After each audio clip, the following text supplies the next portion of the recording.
a Perú, de patria, la E de la escuela, la R del rifle.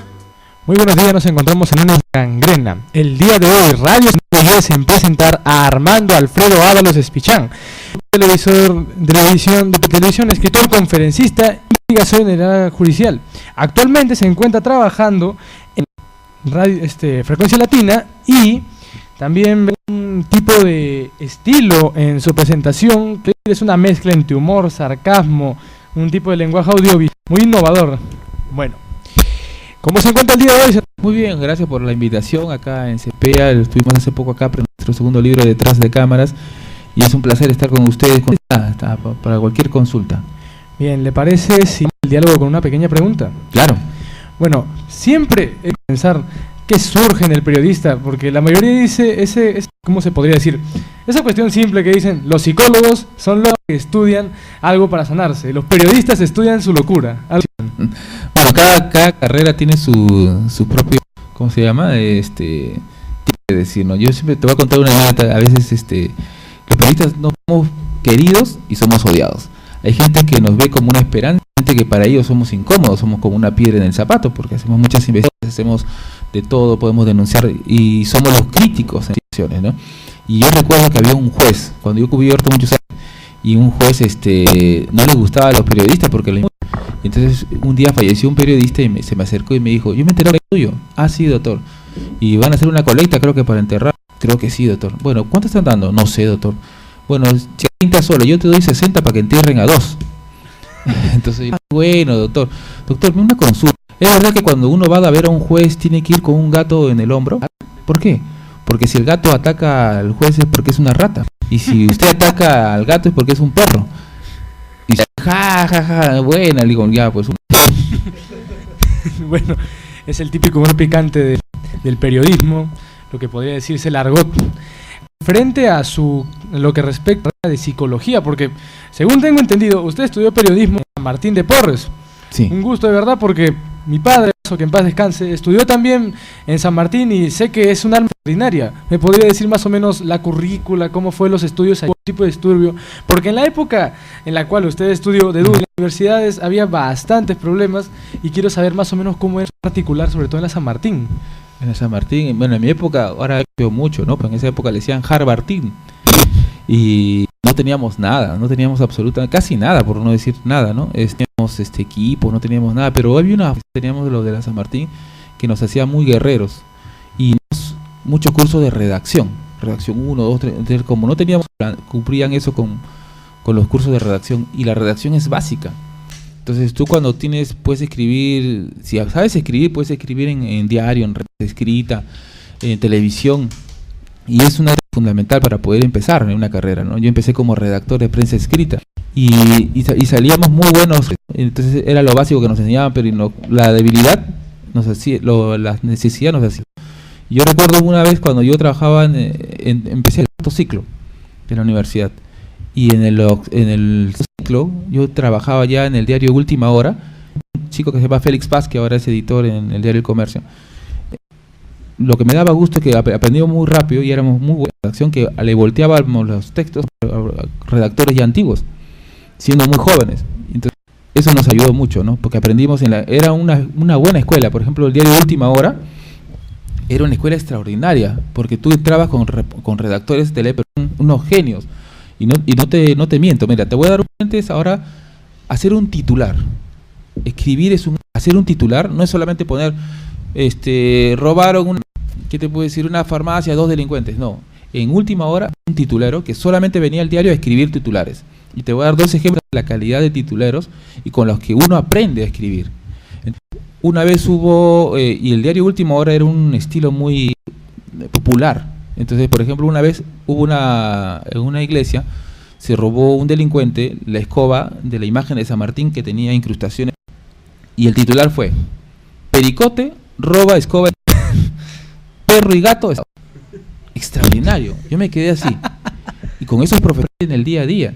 Después otro día, y el pata, yo era redactor, dabas el título, ¿qué ha pasado en tal sitio? Yo le decía, se ponía a pensar y soltaba su titular. Y un día me dijo, ¿qué profesor? que trabajaba en San Juan del Lurigancho y trabajaba en una panadería, en una máquina grande y cayó y se dijo, profesor de matemáticas muere dividido en dos. ¡Pum! Otra nota. Extraordinario. Te vacías. Pero mira, ¿era o no un genio? Impactante. Impactante. Y eso es lo que a veces lo trato de inculcar a los chicos. Cuando te encuentras con un buen redactor, aprendes. De esa gente aprendes. Exacto. También vas a encontrar gente mala. Por ejemplo, en mi época yo le volteaba a algunos redactores, dormían en sus laureles y pues no mejoraba. Pero este pata, uno era un genio.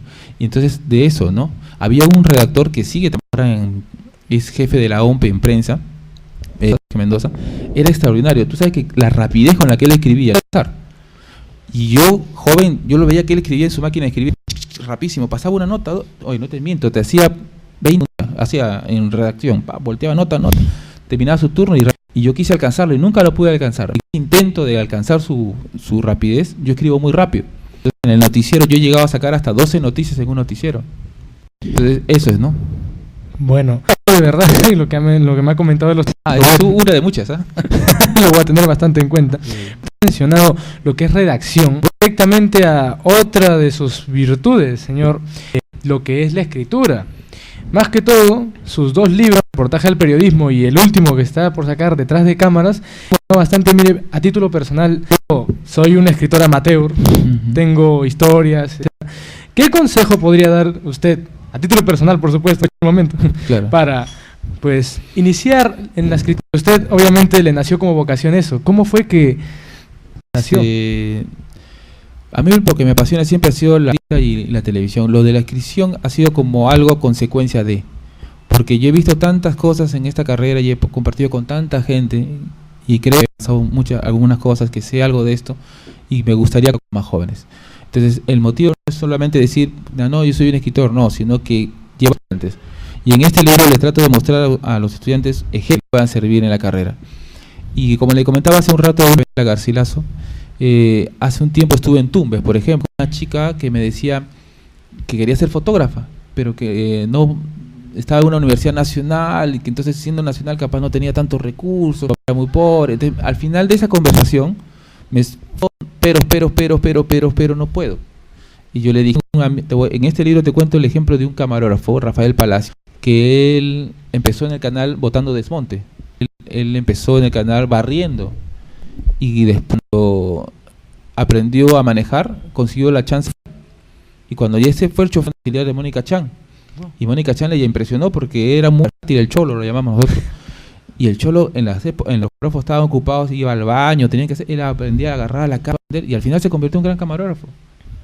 Y él, cuando yo lo hice, él me comentó en un pasaje, él vivía en el Puente del Ejército, porque su mamá lo había abandonado, vendía caramelo, limpiaba lunas, y un momento en el puente de abajo, con los fumones, los drogadictos, y él le entraba a puñetazos con los delincuentes para que no le hagan nada, y que yo hablara veneno. Pasaron los años, a abrir ya en 90 segundos el noticiero el mismo lugar, en medio de esa basura, todo es el mismo clavo que él había escrito cuando era un niño, la palabra veneno, y se puso a llorar. Y en mi casa cuando empezaba a contar, entonces yo le digo, ¿no? Si ese chico que no estudió, no tuvo ni área, pero a punta de esfuerzo llega a ser un gran camarógrafo, porque tú, si tienes una universidad y te dan tus facilidades, tu papá, ¿por qué no puedes ser un gran fotógrafo? Todo requiere de esfuerzo en esta vida. Todos los periodistas han tenido una cuna de oro. No. La gran mayoría ha forjado del esfuerzo, pero la vocación es lo que importa en este caso. Claro, hace poco me tocó una chica de una universidad y justo eso le llamaba la atención, ¿no? Porque a veces en una universidad grande piensa que todos se tienen que abrir las puertas y no es así, ¿no? El día de hoy en conducción nos acompañan los típicos 3 panelistas, Piero, Jesús y Lucero. Así que voy a proceder a que ellos den respuesta a sus curiosidades. ¿Se va a comenzar? Yo, Piero Fernández, buenos días. Yo quería, me han gustado mucho las historias que ha comentado y quería hablar sobre cómo cree usted a un periodista y cómo debería ser el perfil de un periodista. Sí, en términos generales la imagen ha mejorado porque ahora por ejemplo con la tecnología todo ha mejorado. Pero la imagen, lamentablemente la imagen, no puedo hablar de una imagen general de todo el país. Por eso todavía no nos ven muy bien. Porque hay mucha gente empírica, que gente que tiene un poco de plata, compra una antena y pone una radio y por la falta de trabajo, de medios, se dedican a hacer periodismo y cobran por notas. Entonces la imagen en provincia todavía no está tan acá en Lima, ¿no? Es diferente.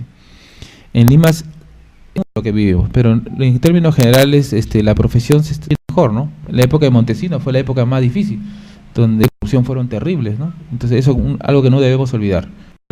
Felizmente que ahora con el mensaje de todo, yo pienso que el perfil de periodista está mucho mejor. Buenos días, señores. Mi pregunta sería, ¿cómo pudieron luchar los periodistas en el tiempo de Montesinos? El periodista cayó, Rafal, fue el periodista del Canal 9, creo que también es conductor. No recuerdo su nombre en este momento, se me ha ido, pero que también entrevista, y la entrevista fue y su los suelos, salieron los diarios que había comprado, y también decían que había comprado Canal Álamo Pérez Luna. ¿Cómo los periodistas combatieron esta mala todo? Sí. Gracias por tu pregunta, porque a un área que es un poco que es necesario tocar. En la época, los jóvenes actualmente creo que a veces es un poco difícil. No le digo que no estoy criticando, me refiero que era una sociedad que toda una sociedad corrupta es bien complicado. Tú volteabas, comprada por el gobierno, el ministro comprado, el dueño de tu canal comprado, un sistema, todo un gobierno corrupto, y tú sabes que todos eran corruptos, pero como periodista, ¿a dónde vas? A otro país. O sea, había gente que decía, no, pero no puedes trabajar en un medio si está corrupto. Entonces, que no trabajaron en los medios porque justamente como una forma de resistir, y hay otros que nos resistimos por dentro. Una anécdota, yo una vez estaba en el diario en 90 segundos, en un noticiero que en esa época los señores Winter, que eran, obviamente hemos visto cómo sacaban rumba de dinero que cobraban a la corrupción, cosa que nosotros no sabíamos, o sea, sabíamos que no sabíamos hasta qué nivel. Y en esa época recuerdo que había una guerra sucia en la política, que lo digitaba el servicio.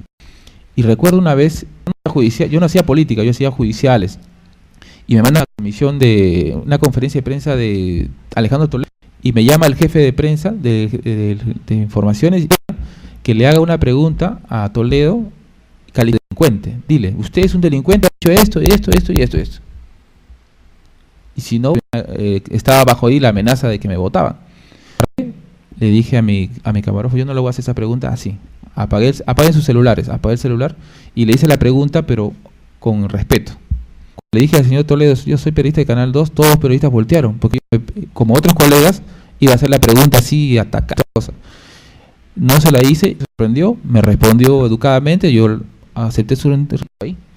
A los 5 minutos se inventaban el teléfono, quedaba directamente al canal. Fui, una discusión terrible con mi director, y le dije que nunca yo iba a aceptar. Al final nunca más me volvieron a mandar a hacer una nota porque no me presté a esas cosas. Entonces, la forma que uno tenía que resistir de un corrupto, ¿no?, que había.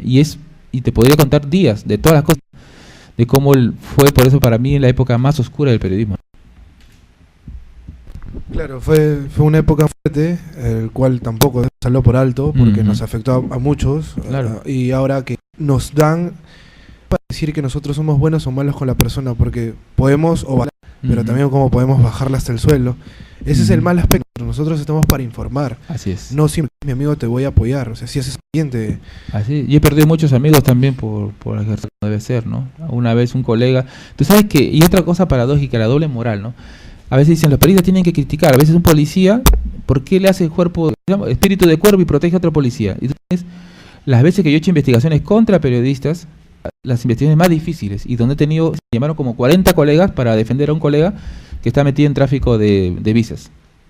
Entonces, no, pero ¿por qué lo vas a sacar si eres colega? Imagínate. Pero primero es tu vocación y tu trabajo. Claro, ¿no? Yo igual lo saqué y perdí algunos amigos, comillas amigos. Otra vez había un periodista que era amiga, que también periodista, que había hecho una jugada en una entidad del Estado para quedarse con más de 167.000 soles. Al final todos los colegas, nadie lo quiso sacar, yo lo saqué. Se bronqueó, como perdí una amiga también, su esposa, pero así es, ¿no?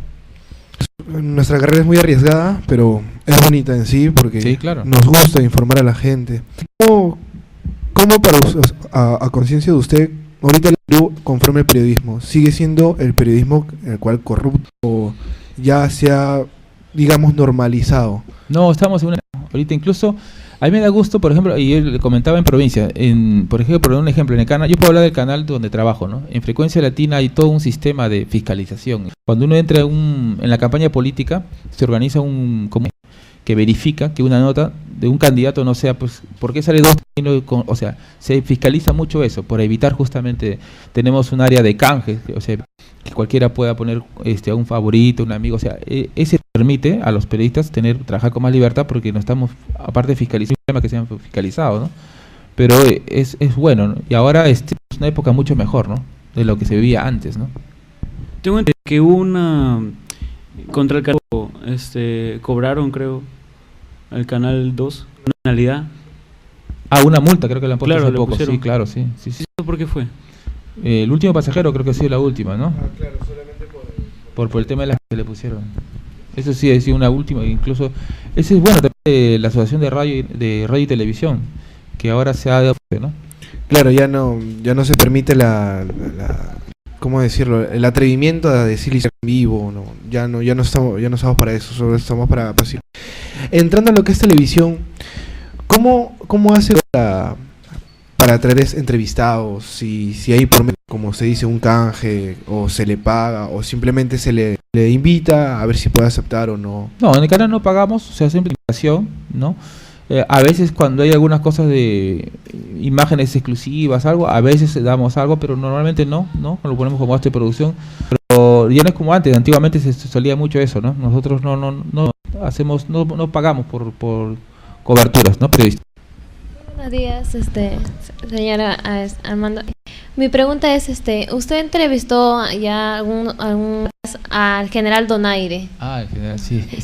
Fue una divertida. ¿Cómo se sintió? ¿Cómo vio su forma de ser de comandante? ¿Cómo vio? El general Donaire es extraordinario para entrevistar. Me dijeron que tenía que entrevistar, o sea, iban a hacer el reportaje del general Donaire y no, tú tienes que hacerlo, porque él es loco, aprovechalo. Y yo me sentí como suelto en plaza, pues, porque bacán, el general es un personaje extraordinario, de esos personajes que te permite explorar, ¿no?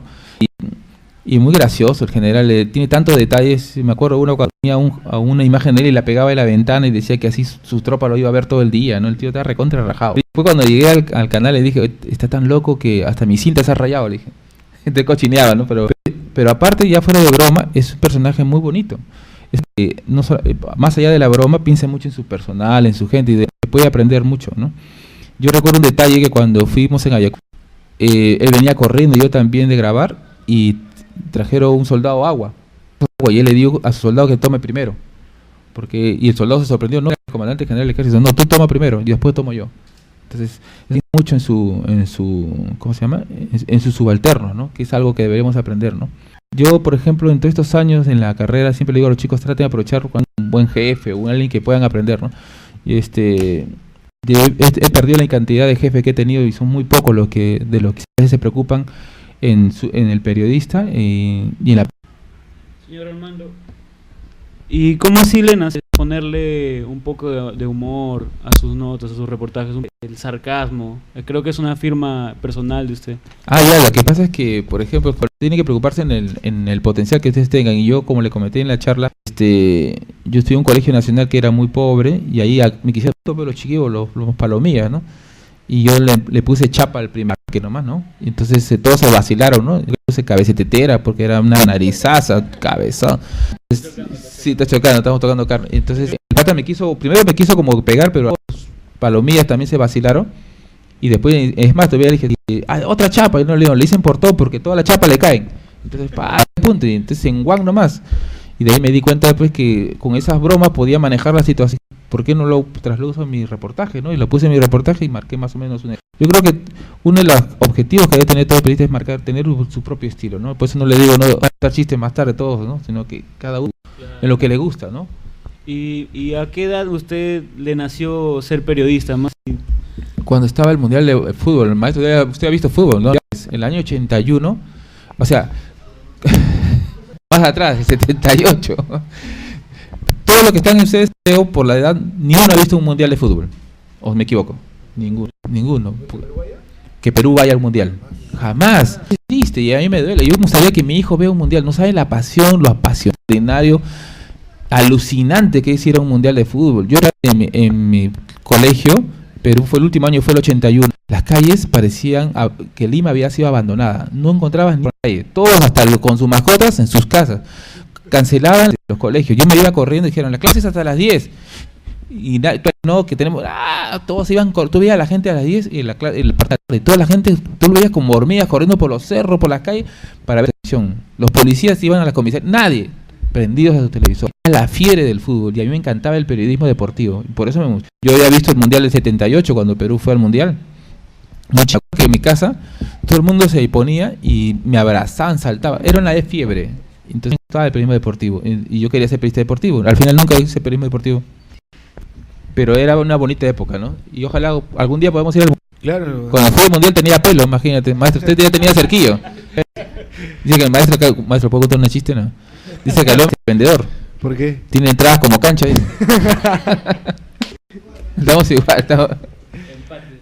Señor Ábalos, cuando ya empezó la producción de 90 segundos, en algún momento iba a sacar una nota super, porque hay notas que de la nada salen y solamente porque, wow, se tumbaron a él. En algún momento recibí una llamada y no, que no salga.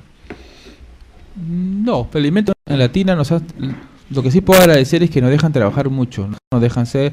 Si pasa algo, te dicen después. O sea, en eso felizmente hasta el momento no recibimos ninguna presión, salvo lo que sea normal, que no, por ejemplo, si tienes un auspiciador del canal, no le va al auspiciador pues que es un corrupto, ¿no? Cuando no, o sea, no, pero no, en eso felizmente en esta época que vivimos una, ¿no? Como te digo, y en la época de Montesinos sí, hemos recibido. Y cómo, poniéndonos un poco más serio, ¿cómo fue su labor en el terrorismo?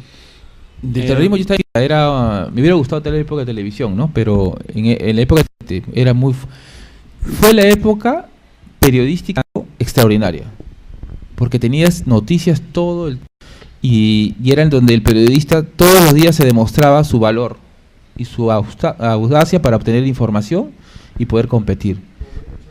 Que hacía todo un show de la televisión, ¿no? Yo recuerdo muchos colegas, en un momento u otro tenían que, me acuerdo un fotógrafo molero que trabajaba en la revista Así, que lo editaba César Gilder, en un momento a otro lo llamaron y lo llamó el MRTA y tuvo que irse a la selva, los ojos vendados todos, y tú no sabías si te iban a meter un tiro. Y cuando te sacaban la venda tenías al cabecilla del MRTA y tenías la primicia. Entonces todos los días, yo recuerdo cuando estaba en última hora, hubo una bomba en la redacción y tiraron una bomba en el Instituto Libertad y Democracia. Y dijeron, ¿qué reportero ahí iba? Yo estaba muy brava y me dijeron, no, la que era mayor, de 26 más o menos. Tú anda, pum. La mandaron y cuando llegó al lugar había un bomba, la habían puesto al costado. Cuando explotó, su cuerpo del vigilante desapareció. Toda la fachada eran pedazos de su cuerpo. La chica, cuando llegó, encontró una oreja pegada en una pared. Cuando se puso a redactar, se acordó de todo eso y se puso a llorar. Y vino el director, dijo, le metió un cachetado. Tiene que escribir, el diario tiene que salir, ¿no? Y empezó a escribir. Entonces era una época muy diferente, era una época, y además tú veías todo, ¿no? Los colegas, las muertes, los coches bombas. ¿Usted vivió el atentado que hubo en Latina? No, Latina. Claro, yo en esa época, yo entré en el canal el 98, eso fue el 92, en esta escrita. Quien lo vivió fue, por ejemplo, Hernán Valencia, que es la historia ahí, como que él trabajaba con él. Pero fue muy fuerte, ¿no? Porque ver un canal que era una represalia del terrorismo, ¿no? Yo he tenido el agrado de trabajar con Hernán Valencia y él me comentó lo que usted me dice, él fue el primero en llegar, ¿verdad? Y hay una parte que cuando él leyó el libro casi se pone a llorar, y hay una parte que él quería ayudar a un vigilante que estaba tirado a levantar y la mano se le entró en la nuca, ¿no? Porque ya estaba atravesado por las esquinas y no podía ayudarlo. Entonces uno siente una impotencia cuando uno es ayudar, pero tu misión también es informar. Entonces no te vas a poner a ayudar y no vas a grabar, tú tienes que ejercer misión. Pero sí fue una época muy difícil, ¿no? Muy difícil, que no debería regresar. A veces pasan estos de grupos de terrorismo y dicen que la libertad y toda la cosa, y todo esto han sido asesinos. Muchos jóvenes no lo recuerdan, ¿no? Nunca hay que olvidar la historia. De verdad que es algo bastante hablar de estos contexto histórico y todo esto. Para relajar, quisiera que nos comentara un poco más sobre lo que respecta a series. Porque, o sea, yo sé que para usted debe ser que a nosotros nos pueda hablar con tal soltura, porque de sus conferencias, usted es conferencista profesional. ¿Podría decirnos más o menos cómo es la labor de ir a explicar, adiestrar a los alumnos, etcétera, etcétera? Es muy bonita, pero te voy a contar un detalle. Yo charlas que son las que voy solo y algunas donde voy con y te voy a contar cómo fue la primera charla. A veces las armo para orientar a los estudiantes. Mi primera charla fue una charla y yo llevé a un mago. Cuando empecé la charla, empieza el mago haciendo su acto de magia, me hace aparecer en una especie de toldo, ¿no? Aparezco. Entonces cuando yo veía por la rendijita, que los alumnos pensaban que no había nada porque levantan, no hay nada adentro, nada, y ¡pum! Estaba adentro, atrás de una tela. Y cuando aparezco yo veía por los ojos, ¿qué es esto? Yo venía a una charla de periodismo, ¿qué tiene que ver esto con una audio, ¿no? Y después yo le decía, es que la televisión es eso, es show, es imagen, es sorprenderte. Atractivo. Si tú no sorprendes, no vas a llegar a ellos. Entonces, con eso empezaba a veces mis charlas, y otro día empezaba con un payaso, por ejemplo. Un acto de un payaso, pero no era solamente por empezar con el payaso, porque ese personaje es mi reportaje. Entonces, yo una vez, y siempre le digo a los estudiantes, una vez había una chica que dijo, ¿por qué no hacemos un reportaje del arco de Redactor, Eduardo Guzmán, que tiene más de 30 y tantos años de experiencia? ¿Cuántos reportajes se han hecho del arco Herrera? De cientos. Eche tu reportaje. La chica se quedó callada. Yo me puse a pensar de eso. Pasaron 2 semanas y le dije, te propongo a poner a hacer una carrera. Y yo sabía que se iba a poner de nuevo a la defensiva porque ya la había choteado. Te propongo hacer una hora loca en el arco Herrera. Con esa hora loca, entramos de los locos. Y mi jefe se cagó de risa. Y lo hice. Llevé a este payaso hora loca a los loquitos. ¿En serio? Pero sí, claro, hicimos un reportaje que fue un diseño. Y cuando lo hicimos, no es solamente hacer el chiste porque hicimos la hora loca, no. Hicimos la hora loca, tú no veías la felicidad de esos loquitos, porque hay risas. Con las risas, riéndose, se soltaron tanto, y con esas risas llegamos a contar sus historias, y de ahí pasamos al drama. Entonces, el humor, pero no para reír solamente, sino para contar historias. Tiene un objetivo. Entonces, al final, tú te vacilabas con el reportaje y te conmovías. Y contamos de una manera diferente, a alguien que no se le había ocurrido, hacer una hora loca en un arco Herrera. Algo diferente, ¿no? De verdad es algo lo que sucede referente. De verdad es algo muy peculiar, jamás había pensado una hora loca, ¿no? Y te cuento una anécdota, cuando estábamos haciendo la hora loca, y el payaso llevó una bailarina, había 2 locos que estaban locos, pero al ver a la bailarina se emocionaron. Son más locos. Y entonces, pero vino un psiquiatra y dijo, no, pero no podemos exaltarlos mucho, mejor que las bailarinas para acá. Pero al verlos tan contentos, dijo, ya metan a los locos. Y los locos empezaron a bailar, y el payaso dijo, para eso sí no estás loco, ¿no? Señora Ábalos, disculpe, caracterizando sus notas, ¿cuál ha sido la nota de su carrera? En la cual para usted ha dicho, me consagré, siento muy bien y impresioné a todos. Yo creo mucho, pero la que todos me comentan es la de los apellidos curiosos. Ese reportaje Beto Ortiz lo calificó de genial. Y que él lo diga me dio mucho gusto. Y fue un reportaje mucho, ¿por qué? Porque cuando yo era estudiante de periodismo, en esa época daba La Hora, como se dice, un programa que todos, no sé si ustedes lo han escuchado, la revista donde justamente el reportero era Álamo Pérez, el director era Nicolás Lúcar, y estaba Roxana Cueva, que ahora es directora de Reportera, y yo como estudiante hubo un reportaje que le hizo María Elena Belaunde, que ahora es corresponsal de Univisión, y era sobre apellidos curiosos, y me encantó el reportaje. Y yo cuando estaba de estudiante dije, yo voy a hacer un reportaje, ese mismo reportaje, pero lo voy a superar. Y cuando salió mi reportaje, yo sentí que ese reportaje lo superé. Y no digo solamente, ya no. Yo pienso que un profesor o alguien, a mí me gustaría que salga otro supere, o que me iguale o me supere. Yo voy a hacer mejor ese reportaje, y cuando lo logré, sentí una gran personal, ¿no? Por eso que yo creo que lo puedo calificar. Hay personas, por no decir en general, bueno, en general vamos a decirlo así, de que uno estudia en una universidad o de prestigio, ya tiene el éxito asegurado. ¿Qué le tendría que decir a esas personas o a la sociedad en general? Es falso. Es cierto que hay ciertos, ¿qué se puede decir? Prejuicios acá en Lima. Tú encuentras solo a estudiantes de la Universidad Católica, Pacífico y no sé cuántos. Es negativo. Cuando yo, como les comentaba, yo vine a una universidad que no teníamos nada, pudimos lograr nuestras metas. Y le contarla que, por ejemplo, en el canal entró una chica hace poco que es de la Universidad Bausate, y que es mucho mejor que dos chicas que van a ir a la Católica de Lima, ¿no? Y esta chica se las lleva de encuentro. Entonces, comparar la Universidad Bausate con la Lima y la Católica, pucha, pues, no tiene punto de académica, pero entonces, ¿cómo puedes explicar que una estudiante de toda esa parte académica ha sido mejor que muchas de las mejores alumnas que han salido del Canal?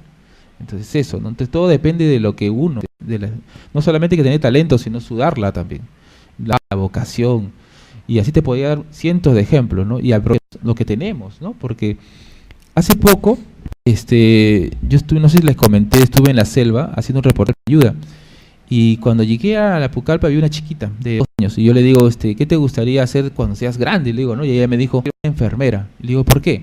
Hay mucha gente en mi pueblo. He cargado a mi tía y cuando murió no había posta. Y me dijo, yo quiero ser enfermera. Y me quedó como... Y le digo, ¿y qué te gustaría que te regale por Navidad? ¿Y sabe qué me pidió? Un cuaderno. Entonces con mi hija que está acá, Vania, cruzamos, conseguimos una lancha de la Dirección Nacional Antidrogas, movilizamos el cuaderno y se la entregamos. Entonces, es esa chiquita. A veces vas a pensar, no, estoy en una universidad pequeña, estoy en tal sitio, pero no te pones a pensar lo que es. Nunca hay que pensar lo que no tenemos, sino lo que tenemos. Y esta chiquita mira un cuaderno y a veces nosotros tenemos todo, ¿no? Entonces es eso. Y te puede dar una infinidad de ejemplos de eso de la universidad, de uno viene es lo de menos, sino lo que uno tiene que aportar. Ábalos, ¿cómo se inició usted en el mundo de alguna ayuda? ¿Alguien que lo indució ahí en el mundo? Claro, eso sí, eso es cierto. A veces es complicado entrar y es necesario una ayudita para poder y después. Pero yo siempre digo, la ayuda solamente como el pez. Lo metes en la pecera y ya tiene que nadar solo. Yo sí puedo decir con mucho, me ayudó una vez, era chofer de César Hildebrand. Y el señor Hildebrand, ¿usted cree que tengo un sobrino? Dijo, ya, le di un papelito. Hoy tengo un amigo, ahí pregunta a ver si te puedo ayudar. Le llevó el papelito, vamos a probar. Me probaron y ahí hasta ahorita. O sea, nunca más necesito de ir solito, uno tiene que ir, ¿no? Ahora, es cierto, esta carrera es un poco complicada porque nunca tuve ese anuncio, necesito reportero, no encuentras. O necesito ATV, tampoco. Entonces, mucho. Y cuando se presenta la... Señor Ábalos, quería preguntarle cómo es la vida del productor. ¿A qué hora laboral? ¿Desde qué hora empieza hasta qué hora termina? Justo acá, eso de que Ramón Castilla nos ha liberado es mentira, eso es una falacia. No, y eso que son negreros. Yo entro a trabajar a las 8:30, 9, a las 10, 11 de la noche. Normal, a veces me quedaba hasta 2 y regresaba al canal a las 8, 9 nuevamente. Entonces es a tiempo completo. Pero en el canal he dicho, ¿no? O sea, son 5 días del noticiero. Los 5 días me saco la mugre, pero al día viernes como hoy, se lo dedico exclusivamente a mi familia o a otras actividades, ¿no? Porque hay que marcar el tiempo.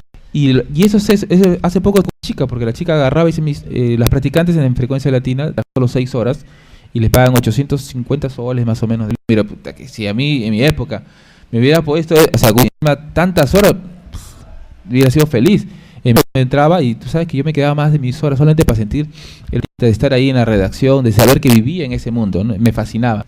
Claro, y entonces que te decían 2 horas, a veces no, esa chica me dio bronca porque a los 2 3 días que llegó pidió permiso y concierto.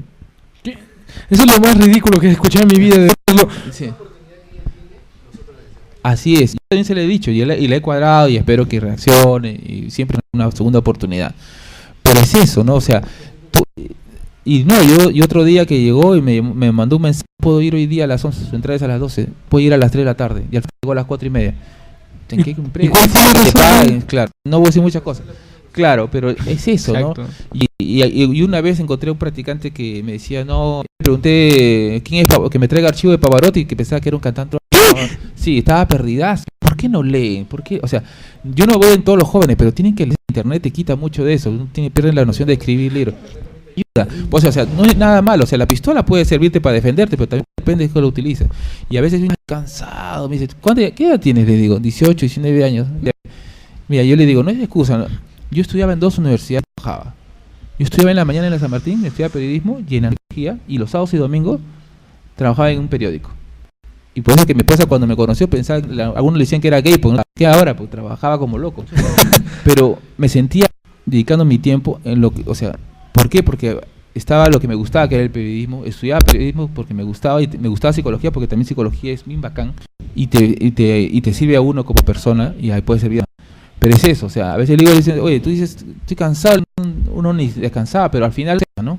Y al final cuando pasan los años es bonito cuando tú llegas. Yo me he pasado, te cuento una última anécdota. Hace poco hubo una reunión de prensa en Latina para hacer toda la reestructuración de prensa. Y llegué y estaba pues Mónica Delta, Nicolás Lucas, Eduardo Guzmán, estaba Maritere Bracci, estaba y Eduardo Guzmán dijo, acá está la crema innata. Todos me decían, maestro, ¿qué tal? Pase nomás. Y en ese rato yo me lo sentí normal, pero después me puse a pensar, de ese estudiante que estuvo, que decía que quería ser periodista, arranca. O en medio de los periodistas más destacados de este país, valió la pena, ¿no? Todo este esfuerzo que uno dedica desde un inicio, ¿no? Es increíble cómo la vocación llega tan lejos, en verdad. Y ahora que usted me psicología, dejando un poco de lado nuestra rama, lamentablemente, queremos saber qué lo inspiró a la psicología. O sea, justo la frase que iba a iniciar todo fue que los psicólogos son los locos y los periodistas son los simplemente ser locos. Y usted estudió los dos. Psicología es una carrera que puedes ayudar a la gente, ¿no? A servir. Yo digo que más que nada psicología, los periodistas deben perfeccionarse no es que tienen que ser psicólogos y periodistas, no, pero siempre tienes que llevar cosas que te puedan perfeccionar. Tienes una buena voz y estudia curso de locución, de dicción y toda la cosa. Si eres buen escribir, cursa literatura, pero perfeccione, porque esta carrera es muy práctica, pero académica está es poco en desventaja de otras carreras, porque es muy práctica. Y si podemos llevar algo más que nos complemente, nos va a facilitar mucho. A mí la psicología me sirvió mucho y me sirvió bastante en desarrollar en la carrera. Pero he visto también otros colegas, por ejemplo, yo me acuerdo que Henry Letona, que ahora es gerente en radioprogramas del Perú, él cuando empezaba en la universidad, él agarraba un palito y tocaba, y todos le decían, ese loco, nadie le hablaba. Pero el pata tenía una extraordinaria, y se fue a seguir un curso de locución, y se perfeccionó, aparte de lo de la carrera, en radioprograma. Entonces, es eso, ¿no? Tratar de no quedarse con lo que curso de oratoria. Adelante. Curso de oratoria es muy bueno, te ayuda, porque al final un periodista no debe, yo soy tímido por naturaleza, pero no ser solo tímido, sino romper tu timidez. Enfrentar los miedos. Claro. Sabemos que usted tiene 2 libros, Reportaje al periodismo, y ahora este último que es Detrás de... quisiera hablar de este último. ¿Cómo así leen este libro? ¿Cómo así? Este libro fue porque yo sentí primero que tenía una deuda pendiente con mis camarógrafos, con muchos amigos, los que uno se dedica gran parte de su vida, ¿no? Y a veces contaba que yo vivo con mi camarógrafo que con mi esposa, porque con ellos hemos pasado infinidad de cosas, balaceras, cosas tan alucinantes. A veces cuando he visto que ellos me contaban sus historias, yo decía, ¿y esta historia qué me ha contado? Sí, a veces conversamos 2-3 horas fuera del canal, se van a perder. Que, o sea, cuando pasan los tiempos, los estudiantes no lo van a saber porque queda en la conversación. No pasarlo en un libro, ¿no? Y de ellos uno aprende mucho. Y no sé si les comenté a ustedes la historia, por ejemplo, de César Vargas, este chico, con él termino la parte de los camarógrafos cuando me dio su cinta, y yo sacándolo de medio de la bomba lacrimógena con la nuca destrozada, y nos hicimos grandes amigos. Entonces, son historias de personas que han vivido esta carrera y que creo que merecen tener un espacio también, ¿no? Bueno, lamentablemente y digo lamentablemente porque de verdad es la primera entrevista que estoy disfrutando, tenemos que llegar al final de Gangrena. Sin embargo, queremos pedirle algunas cuestiones, su manera de contactarlo, contratos, Facebook, Twitter, WhatsApp. Ya, sí. El libro también, queremos referirnos a él. Sí. ¿Esto se va a poner en venta? El libro lo están vendiendo actualmente en la librería El Virrey, que está de la Municipalidad de Lima, Nicolás de Rivera 107, si no recuerdo mal. Ahí lo pueden encontrar. Voy a organizar algunas charlas con estudiantes como conversatorios. A veces yo las vendo directamente porque la universidad me dio una parte. Si no, me pueden contactar a través de mi página, que es Armando Ábalos. ¿Qué tal, Pepa? ¿Ya sabes por qué? Detalles. ¿Ya? Y si no, ahí también está el teléfono de mi hija, Vania Ábalos, que ella a veces me ayuda en producción, ¿no? Y si no, también en Face, ¿no? Por Face. No quieren y no pueden ir a la librería, contactan, lo podemos ir por el canal y ahí nos alcanzamos, ¿no? Extraordinario, de verdad, Gangrena, precisamente por haber venido el día de hoy. Ha sido de verdad los más destacados, quizás el más destacado que ha venido a este programa y a Radio CPA. Su presencia el día de hoy. Un verdadero gusto, señor Arma. Gracias a ustedes, a los chicos, y gracias a ustedes por la invitación, de verdad, estar a placer, y el maestro acá, que gracias, profesor. El último, bueno, dice que le dicen gasolina también. Porque cada vez está más cara, dice, ¿no? No, en la época de la computación también. Porque de acá se le ve la memoria. No, gracias, profesor. Siempre, bueno, con respeto. Le agradezco porque también comparte con los chicos, es una experiencia muy bonita. El profesor es vocación. O sea, yo siempre respeto a todos los profesores que de vocación, porque a veces en la época que yo estudiaba había gente que decía, hay profesores que quieren que saben más que tú y te tratan de humillar. Y para mí ese no es profesor, ¿no? De que tratar de inculcar a los... Un líder es aquel que conduce y se arriesga